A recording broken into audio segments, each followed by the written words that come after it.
Մենք հաղթեցինք ընտրություններում, բայց կարևորը նույնիսկ դա չէ։ Կարևորն այն է, ժողովուրդ ջան, որ դուք ձեր քվեարկությամբ կանխել եք Հայաստանի Հանրապետության բռնազավթման փորձը, բառից բուն իմաստով։ Որովհետև երբ որ վերլուծում ես արդյունքները, ակնհայտ է, որ 3 ընդդիմադիր ուժերը՝ Քոչարյանի ուժը, Ծառուկյանի ուժը եւ Կալուգացի ուժը,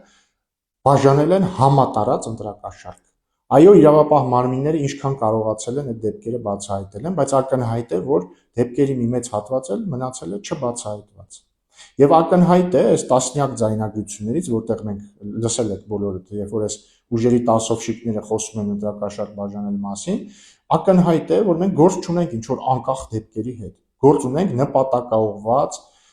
կազմակերպված, օտարերկրյա աջակցությամբ ընտրակաշառքների բաժանման սխեմայի հետ, եւ ակնհայտ է, որ այս տասովշիկները ուղղակի մի օր չեն զարթնել որոշել ընտրակաշառք բաժանել։ Ակնհայտ է, որ իրանց հրահանգել են եւ ակնհայտ է, որ իրանց փող են տվել, որպեսզի նրանք բաժանեն։ Եվ ես ակնկալում եմ եւ մենք ակնկալում ենք, որ մոտակա ամիսներին մեր իրավապահ մարմինները բացահայտեն այս ընտրակաշառքների սխեման եւ մինչեւ վերև հասնեն եւ գլխից բռնեն։ Ակնհայտ է բոլորին, որ կա 3 պատասխանատու՝ Քոչարյանը, Կալուգացին եւ Ծառուկյանը։ Ես ակնկալում եմ, որ նրանք պիտի կրեն պատասխանատվություն Հայաստանի Հանրապետության բռնազավթման փորձի համար։